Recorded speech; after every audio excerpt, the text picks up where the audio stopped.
बिस्मिल्लाहिर्रहमानिर्रहीम। अस्सलाम वालेकुम नाज़रीन, उम्मीद है आप सब लोग खैर खैरियत से होंगे। मैंने अपनी गुज़िश्ता वीडियो के अंदर ये बात की थी कि 2023 के अंदर इस मुल्क के आर्मी चीफ जनरल फैज़ हमीद हों, इस मुल्क के वज़ीर आज़म नवाज शरीफ हों, मुल्क का चीफ जस्टिस काजी फ़ाइज़ ईसा हो, तो क्या मंजरनामा बनेगा और ये क्यों बनेगा, कैसे बनेगा और उसके पीछे क्या ग्राउंड्स थी, वो सारी की सारी मैंने उस वीडियो के अंदर जो शवाहिद और जो हकाइक थे वो रखे थे।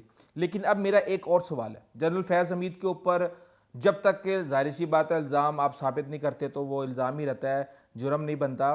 तो उनके ऊपर इल्ज़ाम लगाया गया मुबैना तौर पे कि वो सब कुछ कंट्रोल कर रहे थे, वो तहरीक इंसाफ के दादा थे, वो एम्पायर थे इमरान खान के, और चाहे सेनेट के अंदर आपने बाजी को पलटना हो, माइनॉरिटी में होने के बावजूद मेजॉरिटी ले लेनी हो, आपने जो तहरीक अदम एतमाद है उसको नाकाम करना हो, इमरान खान की नंबर गेम्स को पूरा करना हो, आपने पंजाब के अंदर नंबर गेम्स को पूरा करना हो, तो वो तो सपोर्ट अब ख़त्म हो चुकी है।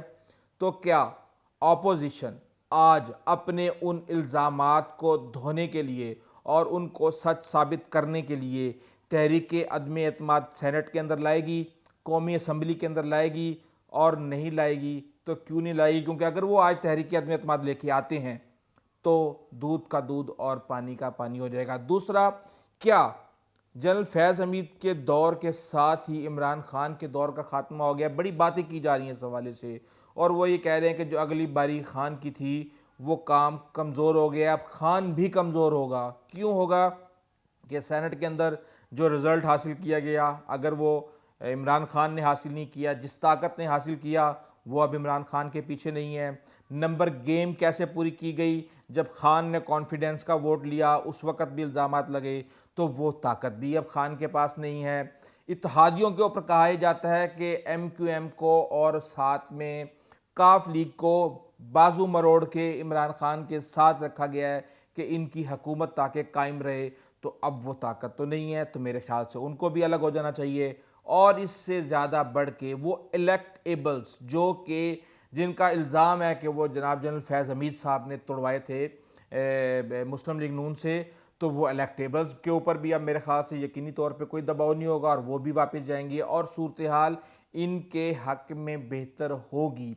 ये चीज़ इनको साबित करनी पड़ेगी, या वक्त की मसलियत के तहत सिर्फ़ और सिर्फ इल्ज़ामात को इन्होंने दोहराते रहना है ताकि उसको पब्लिक कंजम्पशन के लिए फ़ायदा उठाया जा सके और अपने वोट हासिल करने के लिए फ़ायदा किया जाए। क्योंकि इस चीज़ को साबित करना अब ऑपोजिशन की ज़िम्मेदारी है कि ये जो जनरल फैज़ हमीद के दौर ख़त्म हुआ है, क्या ये तहरीक इंसाफ का भी दौर ख़त्म होने की वजह बनेगा या नहीं बनेगा? बड़ी अहम बात की है, सोचने की बात है।